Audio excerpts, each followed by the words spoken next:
Baik, di sini saya akan menjelaskan apa sih perbedaan antara e-procurement dan e-commerce. Nah, e-procurement dan e-commerce ini merupakan eh, konsep yang berbeda di dunia digital. Meskipun dua-duanya sama-sama melibatkan transaksi elektronik, namun memiliki beberapa perbedaan. Dari definisinya dari e-procurement itu merupakan sistem pengadaan barang atau jasa oleh perusahaan atau pemerintah secara elektronik. Sedangkan definisi dari e-commerce sendiri yaitu platform jual beli barang dan jasa antara penjual dan pembeli. Nah, tujuan utamanya pun berbeda. Tujuan utama dari e-proc itu mengoptimalkan proses pembelian internal perusahaan. Sedangkan tujuan utama dari e-commerce yaitu memfasilitasi transaksi komersial antara penjual dan pembeli. Nah, pengguna utama e-proc itu organisasi, perusahaan atau pemerintah, sedangkan pengguna utama dari eh, e-commerce itu pebisnis atau konsumen individu. Nah, prosesnya itu juga berbeda antara e-proc dan e-commerce. Proses yang melibatkan e-procurement itu eh, melibatkan tender, lelang, penunjukan langsung, dan ada kontrak pengadaan. Sedangkan proses yang ada di e-commerce itu transaksi jual beli pembelanjaan online, pembayaran secara online atau COD juga bisa, dan pengiriman produk. Nah, contoh platform dari e-proc itu ada SAP Ariba dan Oracle Procurement. Sedangkan contoh dari aplikasi e-commerce ada Lazada, Tokopedia, dan Shopee. Selanjutnya untuk jenis transaksinya. Jenis transaksi dari e-proc sendiri itu adalah B2B, business to business, dan B2G, business to government. Sedangkan untuk uh, jenis transaksi e-commerce sendiri itu ada B2C, business to consumers, B2B, business to business, dan C2C, customer to customer. Dan yang terakhir, fokus utamanya. Fokus utama antara e-proc dan e-commerce ini berbeda. Kalau fokus utamanya e-proc ini untuk efisiensi operasional dan pengendalian biaya. Sedangkan fokus utama dari e-commerce itu merupakan peningkatan penjualan dan kepuasan pelanggan. Mungkin sekian yang dapat saya sampaikan perbedaan antara e-procurement dan e-commerce.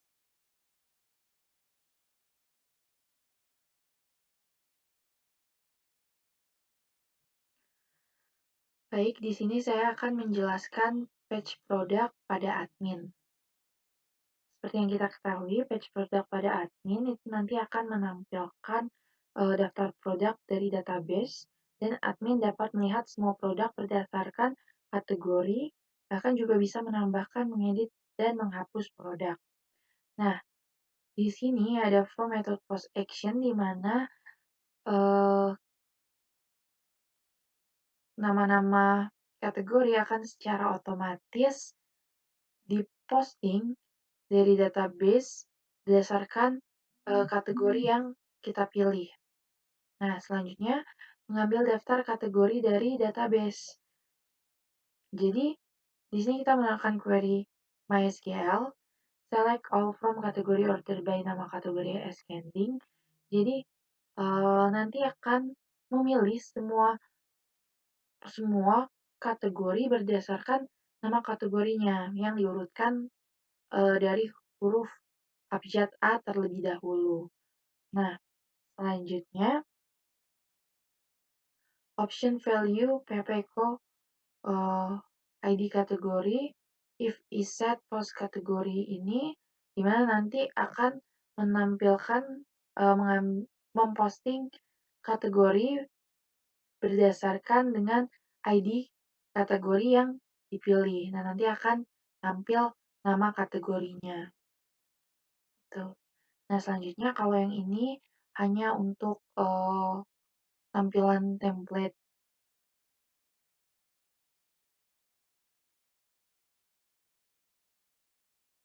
Nah, if is set kategori ini di mana Saat kita memilih kategori, maka akan tampil semua kategori, akan tampil semua produk dari semua kategori.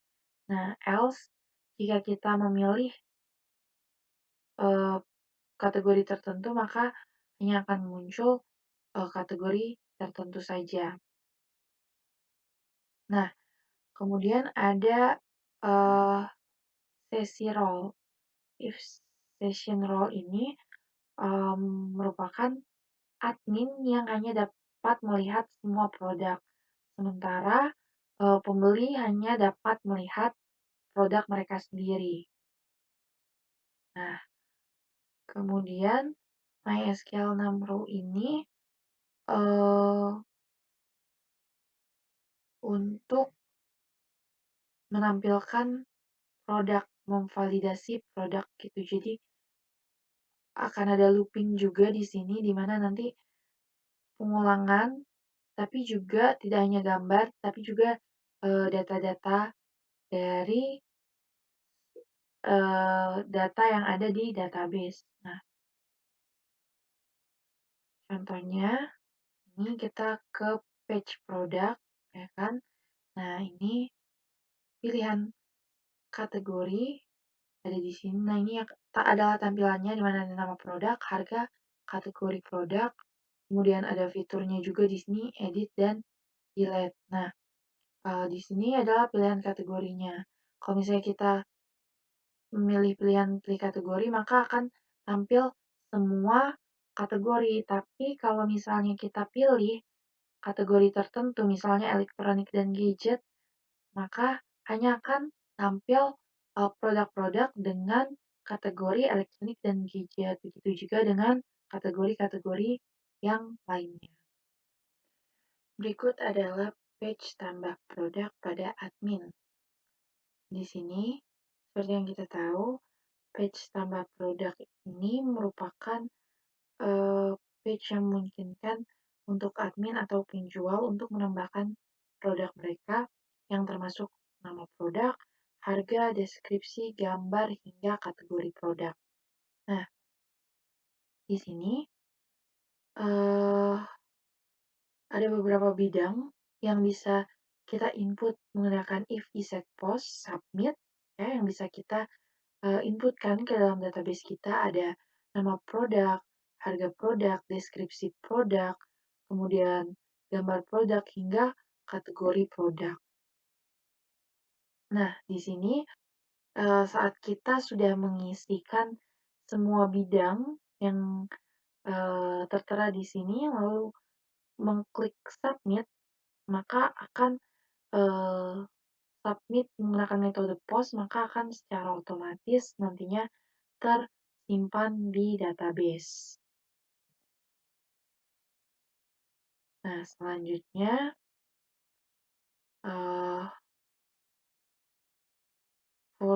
for each ini digunakan untuk melooping setiap file gambar yang diunggah itu. Dan kita menggunakan move upload files di mana nantinya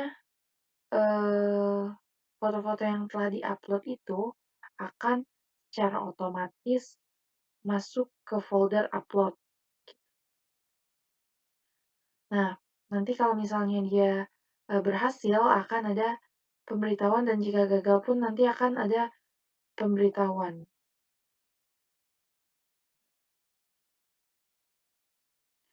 Selanjutnya kita menggabungkan semua nama file menjadi string. Nah, di sini kita gunakan JSON, itu format JSON ini untuk disimpan di database.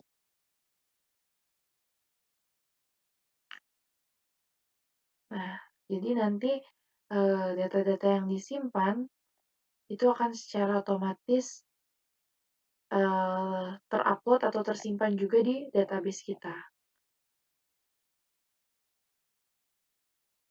Seperti di sini misalnya saya ingin menambahkan produk Ini nama produk. Nah, ini adalah eh, merupakan bidang-bidang yang bisa saya inputkan. Ada nama produk, harga, deskripsi, gambar, hingga eh, kategori produk dan nama toko. Karena di sini saya login sebagai admin. Nah, misalnya saya eh, kita pilih dulu produk yang ingin kita upload.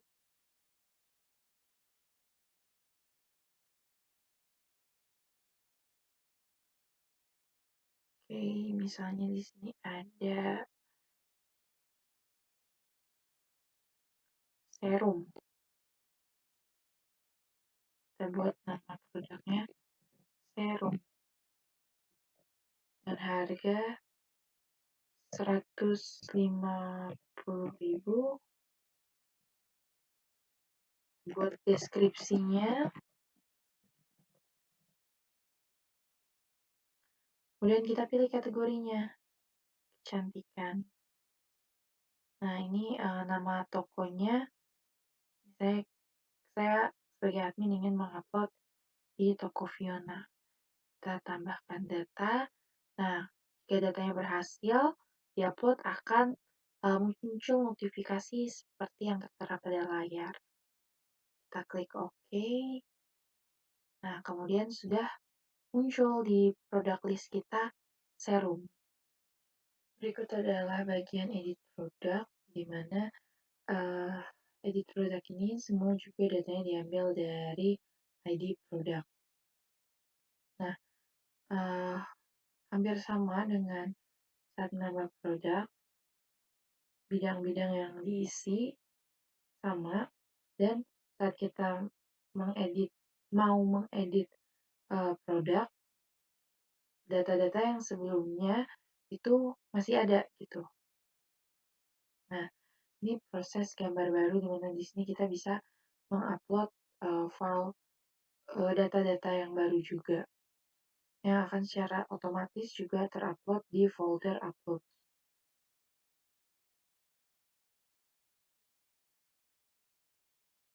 Nah, di sini kita akan mengupdate data produk. Ini kita update, nanti kolom-kolomnya akan kita isi.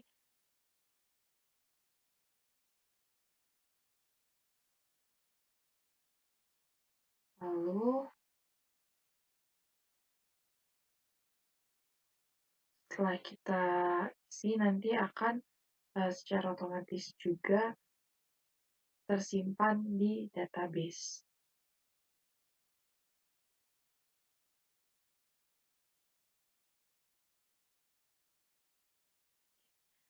Dan langsung saja di sini kita mau edit produk serum yang sudah tadi kita tambahkan. Nah, kita klik yang fitur edit. Nah, di sini tetap ada nama-nama produk, harga, dan deskripsi, juga gambarnya. Nah, di sini kita bisa edit produk, misalnya serum wajah, terus harganya juga bisa kita edit jadi 1 juta misalnya.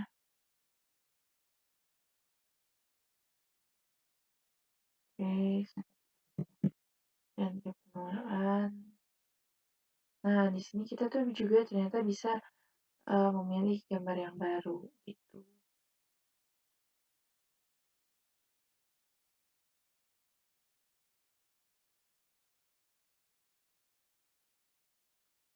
Oke, mungkin random saja. Oke, berarti saya edit.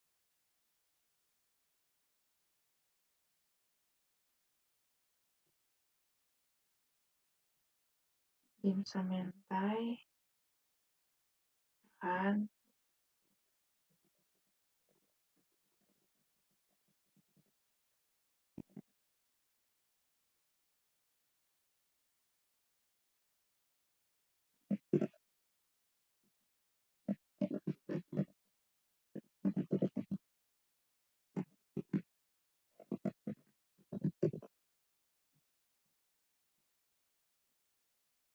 ganti juga kategorinya ke makanan.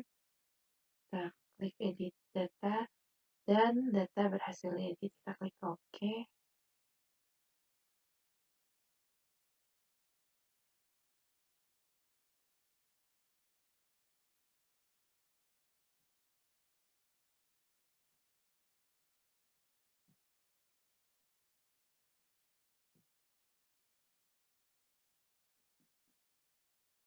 Kita coba edit lagi. Fotonya belum berhasil upload. Kita coba.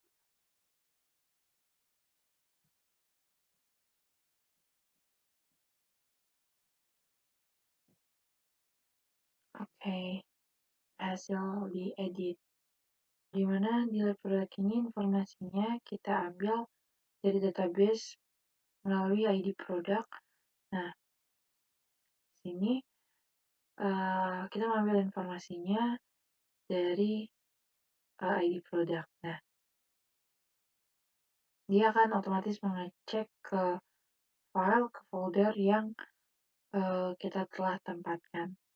Nah, kemudian ini query hapusnya, mana kita akan menghapus produk juga berdasarkan ID produknya.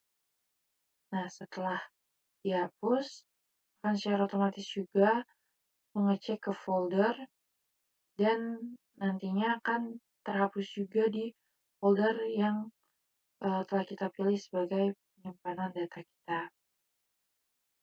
Nah, mungkin langsung saja kita akan menghapus produk kita dimsum spesial ini. Kita delete dan oke, maka akan muncul notifikasi berhasil menghapus data.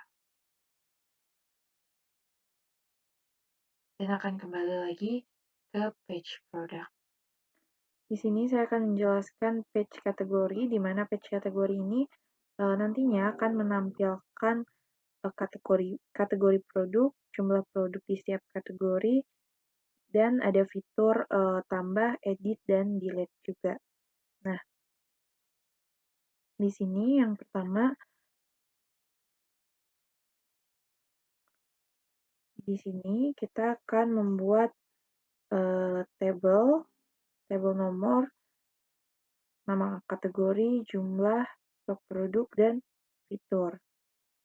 Nah, selanjutnya ada SQL query koneksi select kategori ID, kategori nama kategori, count, di mana di sini untuk menghitung produk berdasarkan ID produk. Nah, maka itu akan sebagai jumlah produk dari kategori. Nah, untuk count ini jadi menghitung jumlah produk di setiap kategori. Selanjutnya, left join produk on kategori. ID kategori ini sama dengan produk ID kategori, itu maksudnya untuk menggabungkan tabel kategori dan produk. Nah, kemudian ada group by kategori, ID kategori, itu untuk mengelompokkan data berdasarkan kategori. Dan order by kategori ID kategori itu untuk menampilkan kategori terbaru. Kemudian di sini itu untuk menampilkan data setiap kategori dalam tabel. Ada nama kategori dan jumlah kategori. Nah, jika datanya tidak ada, maka akan ada pesan tidak ada data.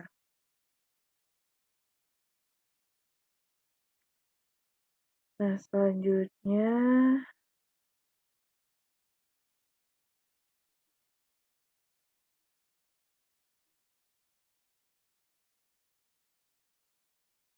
ini adalah tombol untuk mengedit membuka halaman untuk mengedit kategori. Nah, kalau yang bawahnya itu untuk menghapus kategori setelah dapat konfirmasi. Baik, di sini adalah bagian tambah kategori, di mana di sini setelah kita config-kan ada if iset post submit, di mana if iset post submit ini digunakan untuk mengumpulkan data apabila kita mengklik tombol submit tersebut. Nah, kemudian pada bagian ini itu untuk mengecek data dari kategori yang kita ambil dari nama kategorinya. Nah, selanjutnya di sini insert into kategori itu untuk menambahkan kategori, menambahkan nama kategorinya. Nah, jika berhasil, maka akan tampil data kategori berhasil ditambah. Jika gagal atau terjadi kesalahan, maka akan tampil data kategori gagal ditambah. Nah, jika kategori yang kita tambahkan itu sudah ada, nanti udah dicek nih di sini ternyata kategorinya udah ada, maka nanti akan tampil data kategori sudah ada. Nah, selanjutnya bisa kita lihat di sini di page kategori, ya kan? Di page kategori, dan di sini yang seperti sebelumnya saya jelaskan tuh ada bidang nomor, nama kategori, jumlah stok, terus ada fitur edit dan delete juga. Nah, di sini tambah kategori, kita akan coba tambah kategorinya. Di sini kita masukkan nama kategori produk, misalnya transportasi. Kita tambahkan, nah maka akan muncul notifikasi data kategori berhasil ditambah. Lalu kita klik OK. Nah, bisa kita lihat pada bagian paling atas, paling terbaru ini ada transportasi, yaitu kategori yang baru saja kita tambahkan. Baik, di sini ada edit kategori, di mana bagian ini untuk mengedit atau memperbarui kategori. Nah, di sini ID kategori, get ID kategori ini, di mana ini untuk menampilkan kategori sebelumnya atau kategori yang akan kita edit itu ditampilkan dari nama kategorinya yang diambil berdasarkan ID kategorinya. Nah, selanjutnya, if iset post submit ini, ketika kita akan mengisikan kolom atau nama kategori yang mau kita edit, itu akan otomatis nanti terkirim ke database. Nah, di sini ada query update, update kategori produk, set nama kategori. Nah, nama kategori berdasarkan ID kategori. Jika nanti berhasil di-submit, akan muncul notifikasi berhasil mengedit data. Jika gagal, maka notifikasinya adalah gagal mengedit data.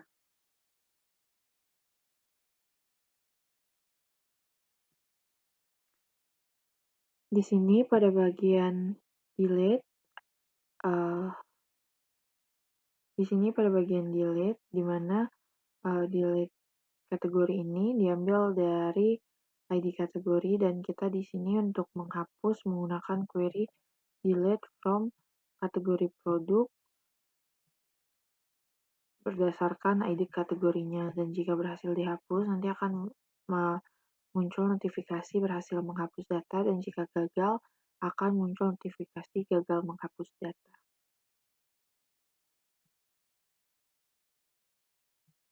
Di sini pada bagian delete, di mana delete kategori ini diambil dari ID kategori dan kita di sini untuk menghapus menggunakan query delete from kategori produk berdasarkan ID kategorinya, dan jika berhasil dihapus nanti akan muncul notifikasi berhasil menghapus data, dan jika gagal akan muncul notifikasi gagal menghapus data. Baik, berikut di sini merupakan tampilan produk.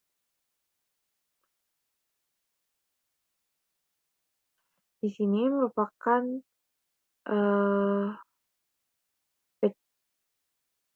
ini merupakan codingan page produk pada user. Nah, di sini ada from method post action kelas kategori kontainer di mana memungkinkan kita untuk melihat semua kategori yang ada. Nah, mengambil daftar kategori dari database, di mana di sini kita mengambil dari database semua kategori berdasarkan nama kategori dengan metode diurutkan dari ascending. Selanjutnya, tampilan produk berdasarkan kategori, di mana ini untuk menampilkan kategori yang kita pilih, menampilkan produk berdasarkan kategori yang kita pilih. Tapi jika kita tidak memilih kategori, akan menampilkan semua produk berdasarkan semua kategori yang ada. Nah, di sini menampilkan produk yang ditemukan. If my SQL numRow ini untuk melooping data dan foto yang ada. Jadi jika kita mengupload yang baru, maka data-data dan foto yang lama pun akan terlooping. Nah, selanjutnya ada decode JSON ini untuk memultiplekan foto, jadi kita bisa mengupload beberapa foto sekaligus. Mungkin contohnya langsung kita lihat pada page produk ini. Ini semua kategori yang ada bisa kita lihat di sini. Dan contohnya saya akan pilih kategori makanan dan minuman.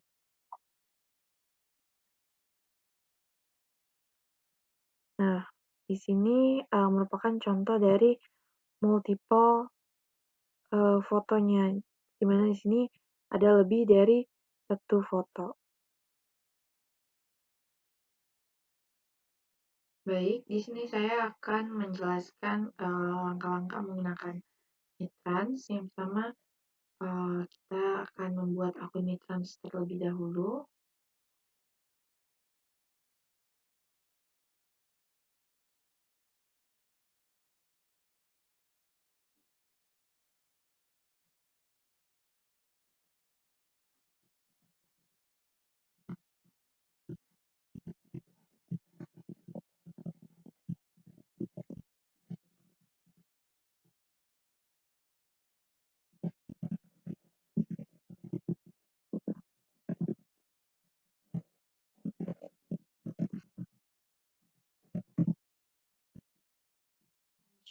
Masukkan nomor HP.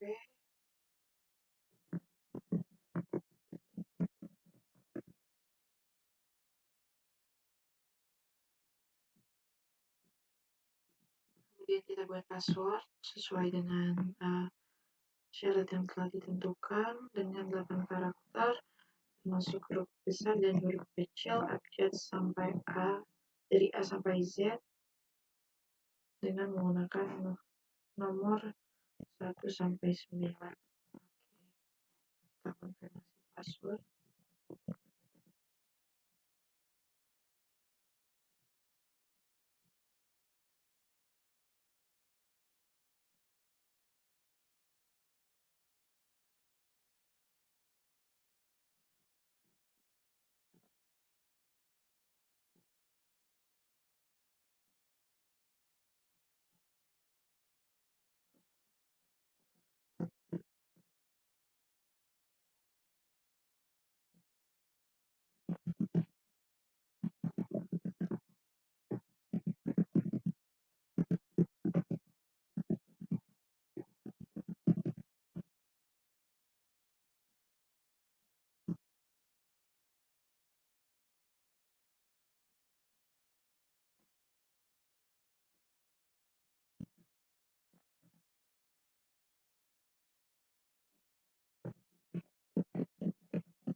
Baik, setelah kita mendaftarkan, kita konfirmasikan dulu ke email, kita verifikasi, dan langsung diarahkan ke mitranya, dan kita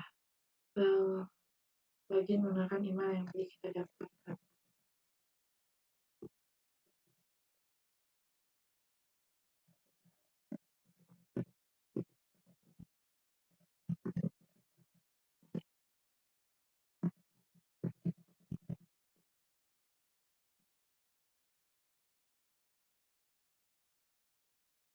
Baik, setelah berhasil mendaftarkan akun kita, environment-nya kita ubah menjadi sandbox.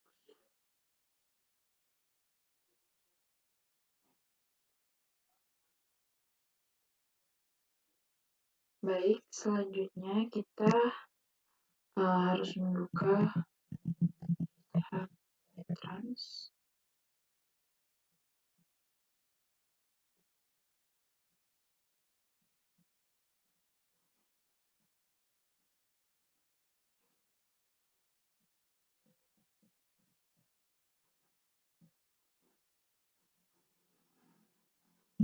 Oke, kita buka yang ini.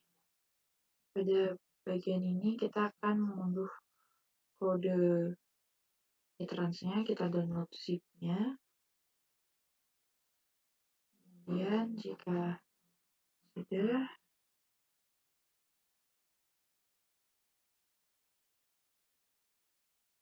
sudah terdownload, kita akan ekstrak.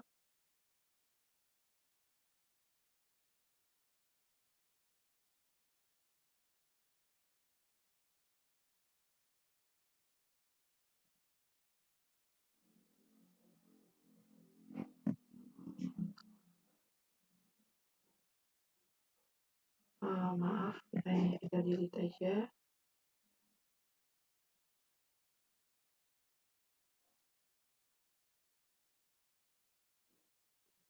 Kita ekstrak, tapi kita masukkan ke dalam XAMPP, htdocs, kemudian karena saya simpan file project saya namanya emart, jadi kita masukkan ke dalam sini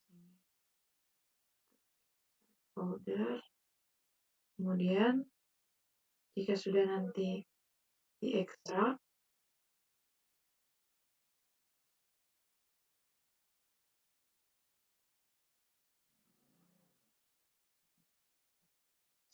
di sini htdocs, emart. Nah, sudah ada mitrans ya kan tadi karena kita sudah ekstrak. Kemudian ada data examples, kemudian kita pilih snap.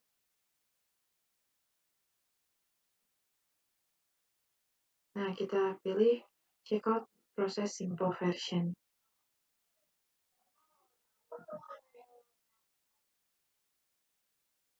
Nah, ini codingan dari mitransnya, checkout process simple version ini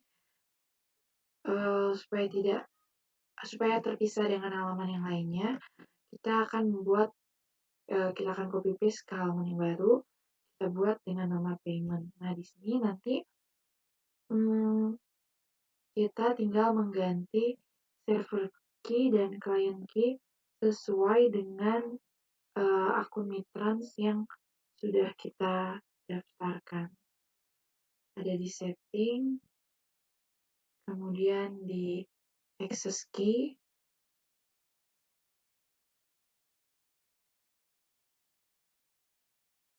nah ini nanti tinggal kita sesuaikan dengan codingan di payment kita.